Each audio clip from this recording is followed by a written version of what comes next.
Hello Internet, Seth Skorikowski, and today we're going to be exploring the 3 ship catalog supplement books for Mongoose 2nd Edition Traveler. One of the things that I first fell in love with when it comes to RPGs is just poring over maps, whether they be dungeons or castles or taverns. I just find them mesmerizing to imagine all the obstacles and actions they could do and the different monsters I could fill them with and the different adventures that we could have in this place, how everything fits together. And then with science fiction space games, I love going through ship deck plans, how they're laid out and what it is that each ship can do and what they specialize in, and imagining how we can use them in our games. So with Traveler's mini starship and design rules, that is just something that I really get into. Yeah, anybody that's watched any reviews for any amount of time should have figured out by now that you got some sort of weird obsession with maps and floor plans, and it shouldn't come as a big surprise to nobody that you used to be really into model trains when you were a kid. Oh yeah, model trains are awesome, but why do you mention that? Never mind that. Please continue. The core book offers us some basic shipbuilding rules as well as deck plans for some of the common and more popular starships.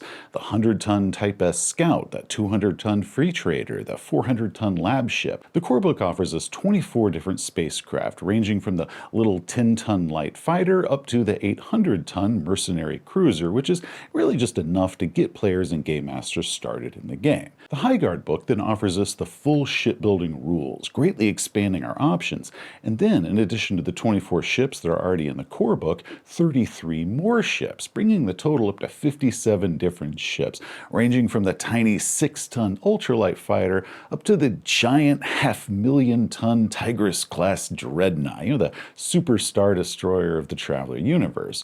And 57 ships really does feel like a lot. Like game masters are going to have plenty to choose from, whatever the situation calls for. However, there are a lot of different situations that you might be finding yourself when you're running a Traveler game, and many of the ships in High Guard are these huge warships that most of the players, they're not going to be fighting those, they're not going to be flying those, they're just going to be things that are off in the background, maybe they might run from one at some point. So pretty quickly you end up going through those different ships that you can use as suitable bad guys, pirates or vessels to explore or anything like that. And while players and game masters can certainly go through all the different rules to modify or build entirely new ships, that's also a lot of work, and sometimes you just want to grab and go. Like you roll up a random encounter on some sort of table and all of a sudden you need a ship and you just want to grab one and go.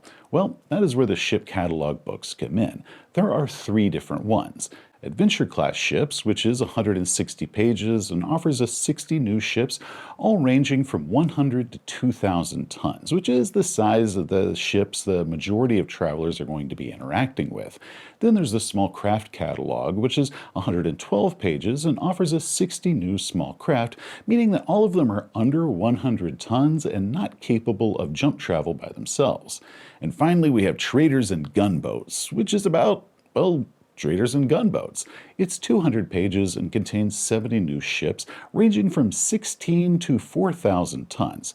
Each of these books more than doubles the number of ready-made spacecraft that a game master can choose from than, if they were just using the ones that were in the core book or in High Guard. But because each of these books is a very different focus, they might be more or less useful just depending on what type of Traveler game it is that you're running. So that's what we're going to talk about today, what each book is about, along with my thoughts and my criticisms of them, and that way if game masters, if they're trying to decide which one to pick up, if you're only going to pick up one of them, which one is the best one that you should be picking up. Now, because they're labeled books 1, 2, and 3 on the side, we're just going to go through them in that order. I don't know why the Small Craft Catalog is just a single-digit 2 instead of a 0-2 like the others are, and I assume because it's the thinnest book, they thought that maybe the double digits wouldn't fit on the side, but eyeballing it, it looks like it would have fit to me. Anyway, starting out with Adventure Class ships. Again, it's 160 pages and contains 60 ships. It offers ships for exploration, merchant shipping, passenger ships, working ships that don't fall into either of those, military ships, and some weird specialized ships that crews of travelers with lots of money might want to take out on adventures. We also get some for the Aslans, the Vargr, and ships for the Sword World systems. One thing that I dig is they updated the list of possible ships that travelers might roll up as benefits during character creation. So instead of them rolling up just a regular free trader, then we substitute it with one of the 2 far traders, we have 5 additional options of what that benefit could mean. And I really dig this expansion of options. There's also rules if the players, they want to start off with a ship that isn't on this list, how we simply adjust the percentage owned with each benefit roll of, instead of it being 25%, it's now maybe 10%. For explorer ships, we have 7, each with a description, deck plans, and stats. A couple look like modifications to existing scout designs, different options are built a little bit larger, but there are some cool ones in here, like the Far Scout and the Survey Scout.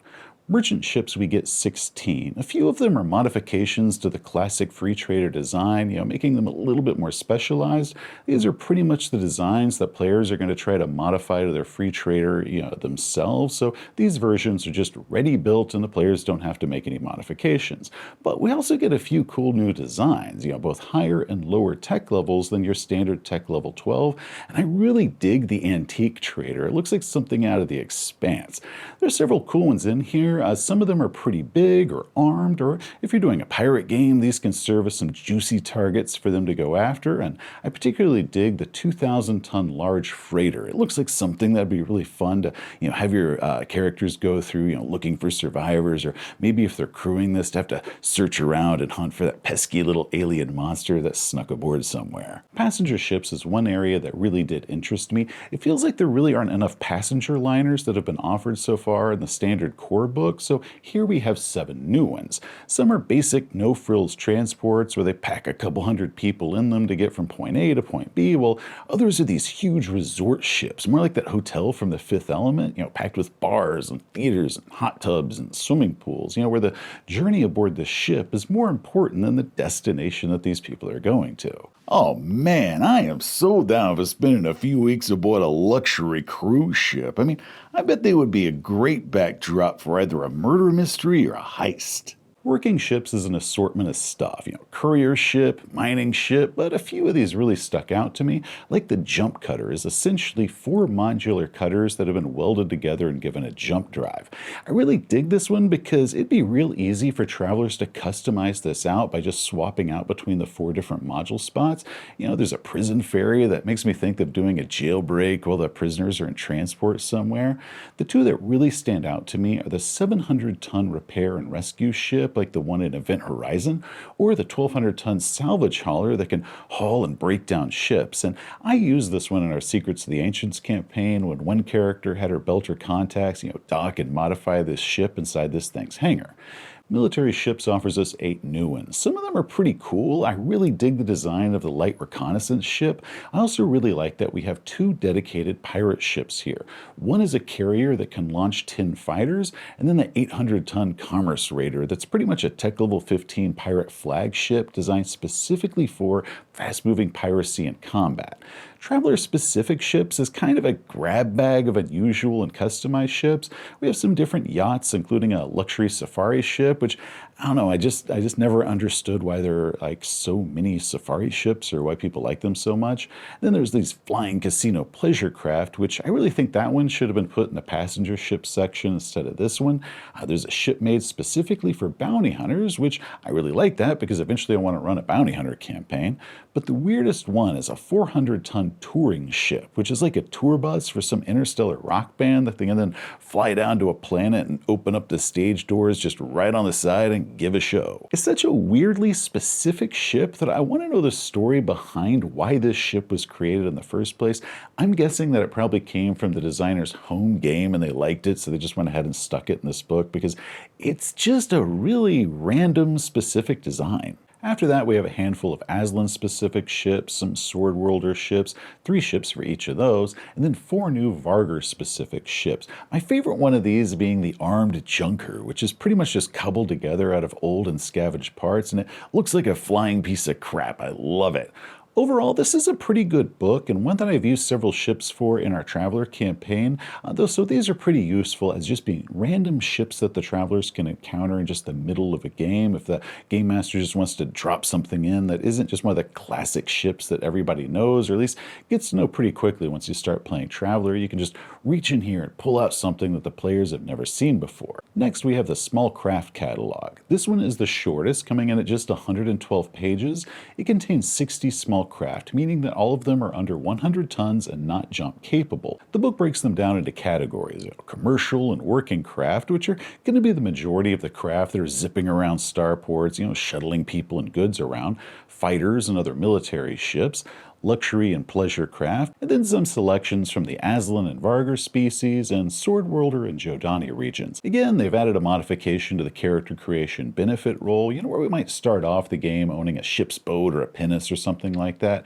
Very often players might trade that in for a ship share, which really isn't much towards paying off a huge starship mortgage.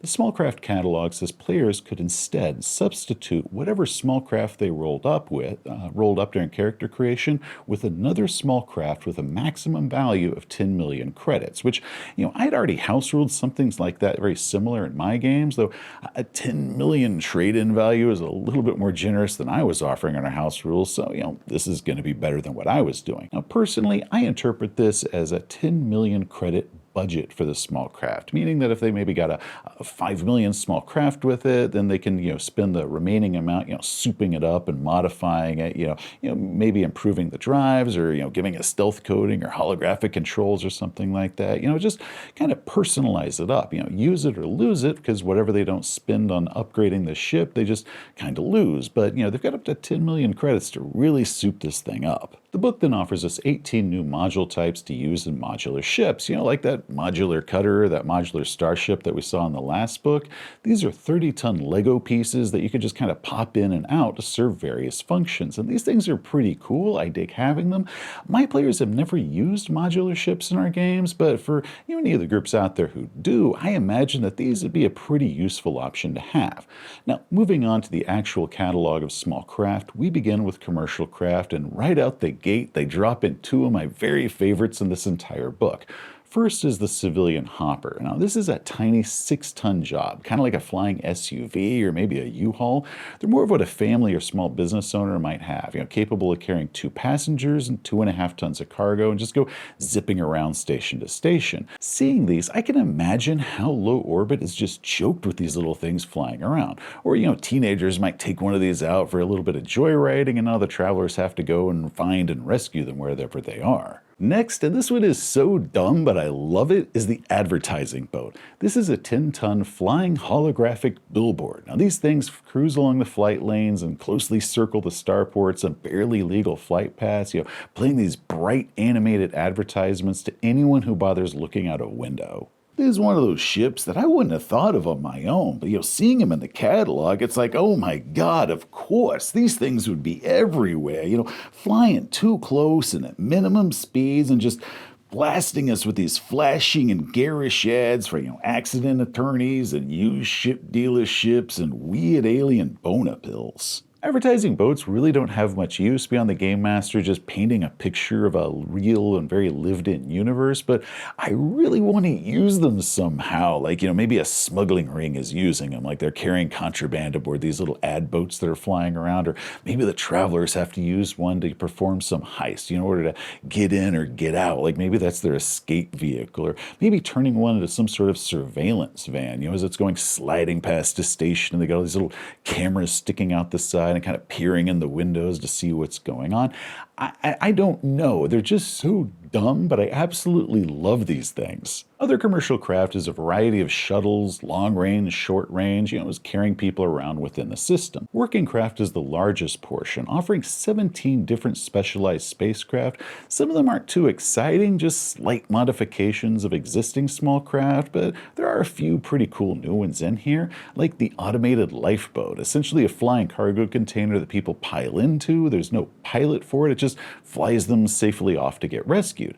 Or the traffic control router, which is more like a miniature space station. Again, this isn't something that I would have thought of myself, but now that I've seen one, I really just want to come up with ways of using it and incorporating in our game. Like the player characters, they have to sneak in or trick their way inside in order to pull off some sort of massive scheme or something like that. There's also freight pod haulers of different sizes, like these little flying forklifts that are carrying single cargo containers back and forth.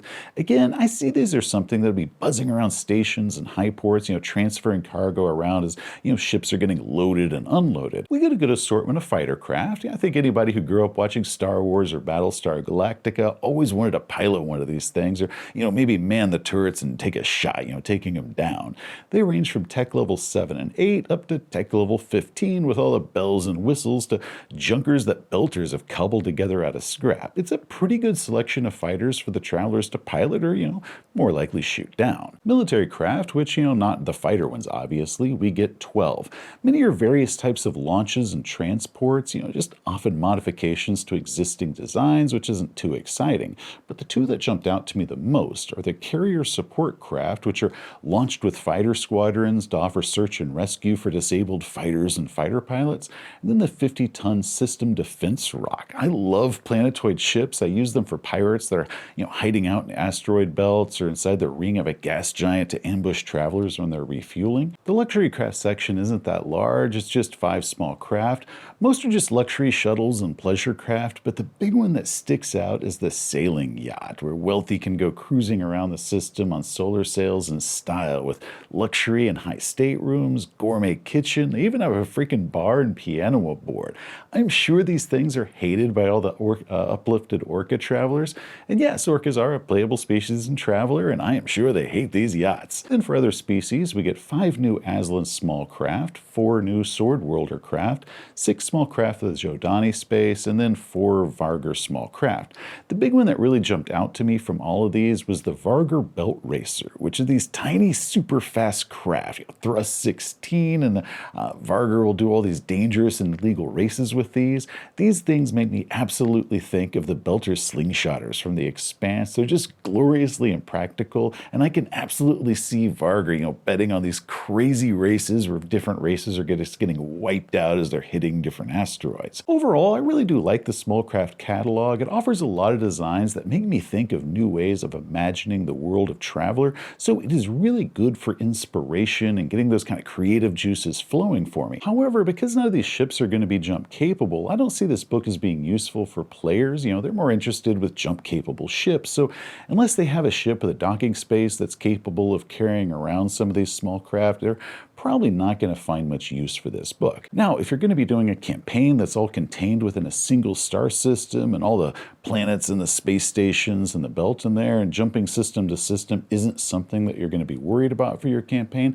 then this book would be really useful to have if you're really just focusing the lens on what's going on inside of a single system versus, a full sector or a full subsector. So outside of any really specialized campaign like that, I wouldn't recommend the Small Craft Catalog if you're going to be buying just one of these 3 books. I feel that the other 2 offer more options for more of a conventional Traveler campaign, and those would be far more beneficial to get if you're only going to be getting one of them. Now, finally, we get to Traders and Gunboats. At 200 pages, this is the longest of the 3 ship catalogs, and at 70 new ships offers us the largest selection. This book focuses on ships that are built for battle or for commerce, your shipping or passengers, ranging from small craft up to larger ships in the 3,000-ton range. It also offers us the most faction and species-specific ships, the Droin, Hivers, Kakri, then some of the human factions of the Imperium, Independence, Soleimani, Swordwolders, and Jodani. As with the other catalogs, this one offers an expansion of the list of possible ships that the player characters might receive during character creation.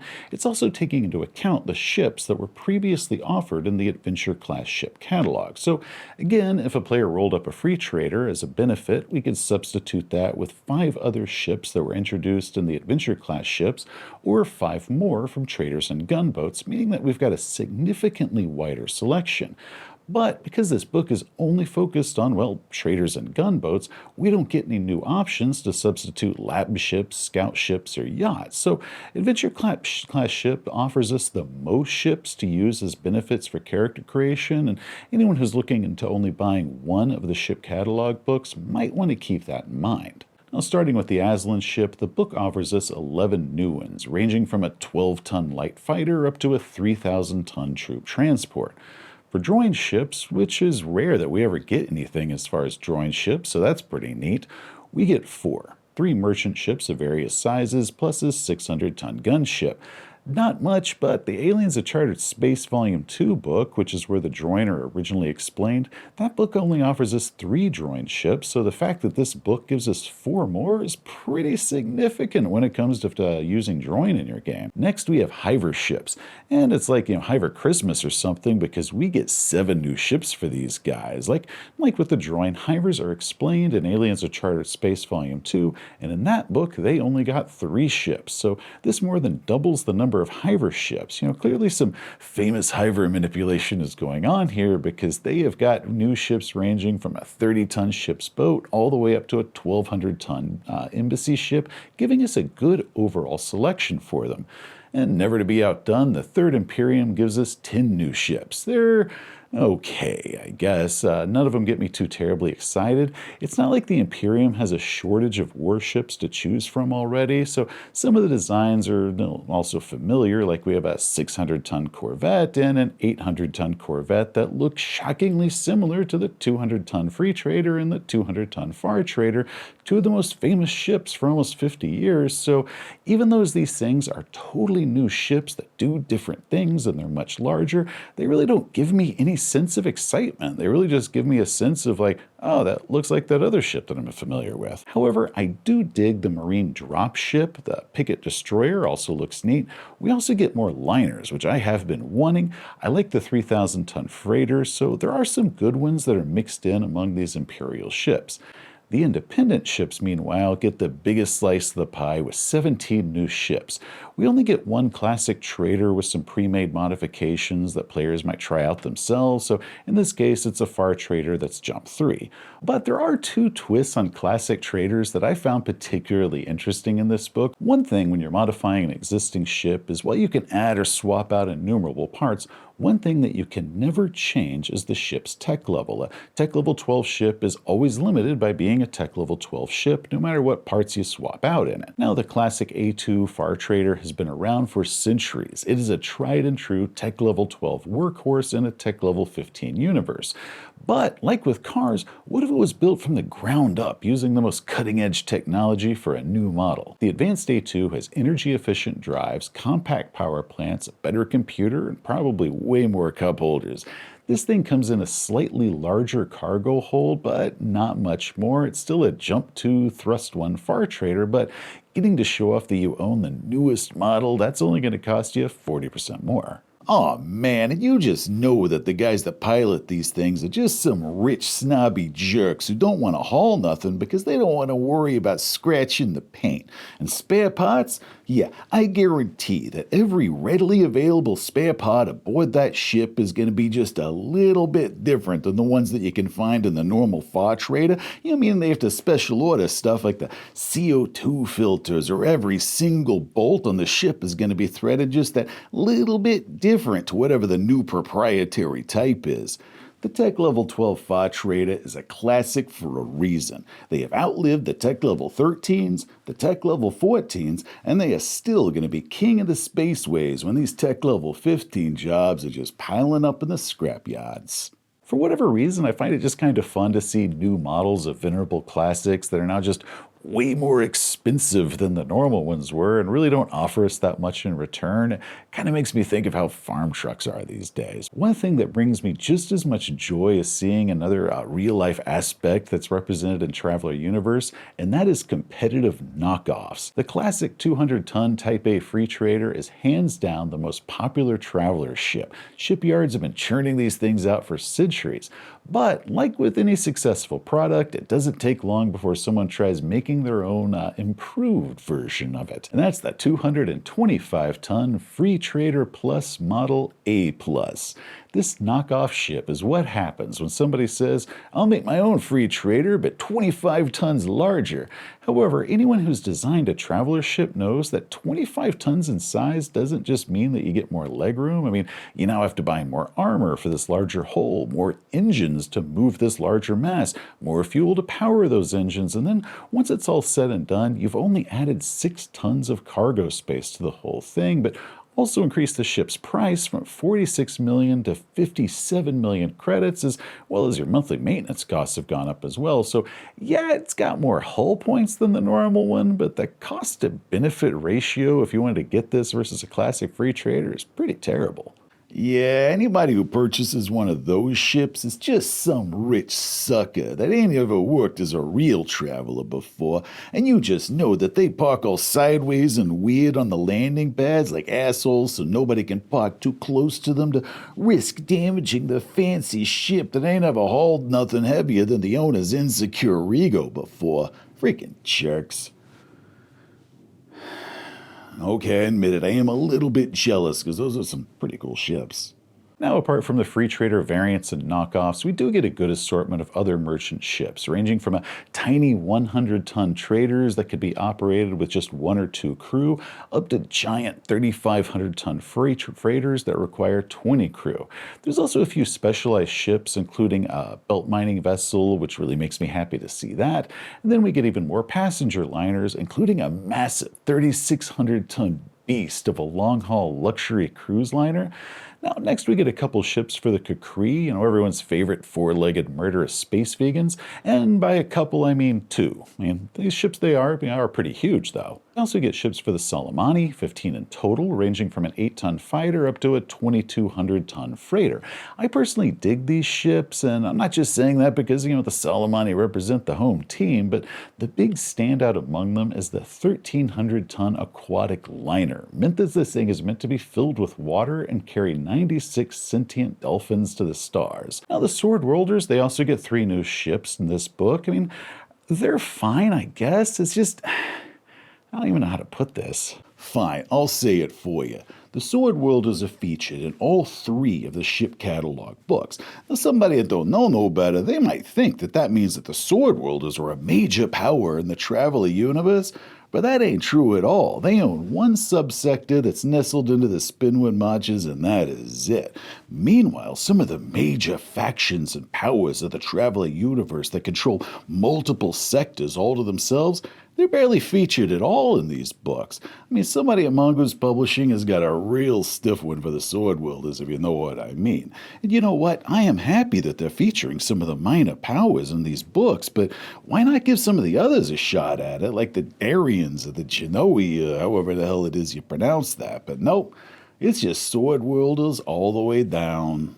Moving on, we get 4 new Vargar ships, 2 merchant traders, 1 pirate corsair, and 1 pirate hunting ship. And wrapping the book up, we have 5 new ships for the Jodani, and their free trader there is way cooler looking than the ones of the Imperium, like hyper aggressive for a merchant ship. It's like it's going to threaten you into buying whatever it is that they're selling. But once you read it, you see that it's actually an old decommissioned type of military warship that's had its weapons removed and then just repurposed into being a merchant ship. I also really dig their 1,400-ton intelligence frigate. It really captures that Jodani aesthetic. It's like smooth and organic, but also prickly, so you don't get any ideas about touching it.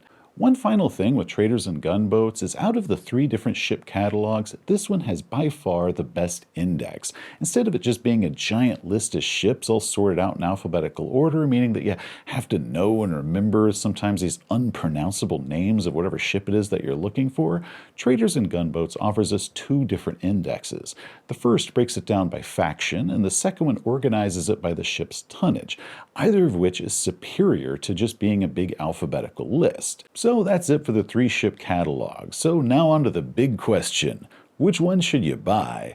Well, I mean, they're all optional splat books. It's like none of them I would call a must-have or anything like that, but they can be very useful books to have. But that's also entirely dependent on what sort of traveler game it is that you're playing. But generally speaking, I feel that players would probably get the most out of adventure-class ships. It offers the most as far as what players would find helpful. It wouldn't be a bad one for referees, but overall, I feel that referees, if you're only going to be getting one book, the one that you would benefit the most from is Traders Gunboats. It offers a wide selection from small craft up to large ships across most of the factions in the Traveler's universe. It's probably going to offer the most bang for the buck if you're only going to get one of them.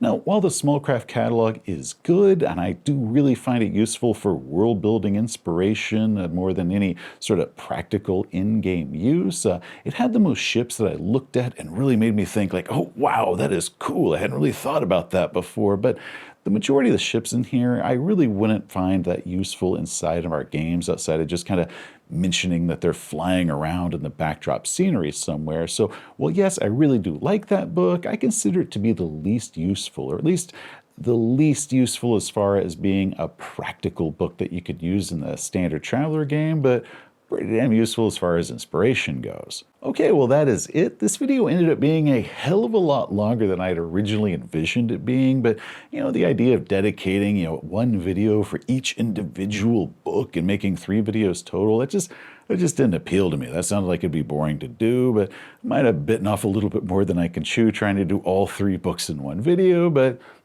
hopefully some of you out there found this video helpful. I also realized that I have a ton of supplement books for Traveler, and I probably should start talking about a few of them to let people know, what they are and, if they should get them or not. Maybe, we could recover some of my expenses in buying all these things because I might have a problem. I've bought a lot of Traveler books. Hey, thanks for watching. If you enjoyed the video, blah, blah, blah. I've done this a couple 100 times over the years, and you know the drill by now. Like, subscribe, share, hit the bell notification or that hype button, whatever in the hell that thing does. Well, don't. I'm not a cop. I can't make you do nothing. But till next time, travelers, you have a great day.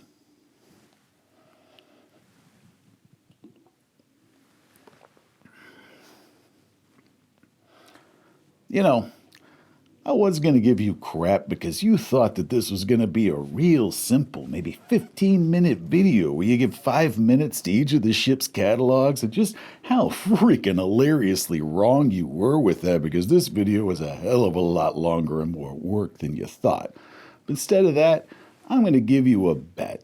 I bet you 5 credits, based off my experience of us been doing this for near 10 years, that now that you've done this video covering all 3 ship catalogs into one big comprehensive video, that in the next couple months or up to 1 year from now, Mongoose Publishing is either going to release a 4th ship catalog book, which ain't going to be represented in this video, or they're going to make some sort of minor cosmetic change, like updating the cover and the layout or something like that, which is going to make this video look like it's completely obsolete now, even though it ain't. And, then all of a sudden you start wondering, should I remake that video or not? Nobody's watching it no more. Yeah, I bet you 5 credits that's what happens, because that's what always happens to you. You just know that they park all sideways and weird on all the landing pads like assholes, so nobody can And you just know that they park all sideways and weird on all the landing pads like assholes, so nobody can park too close to them and risk damaging the fancy ship that they want to show off. They ain't never hauled nothing heavier than the owners up.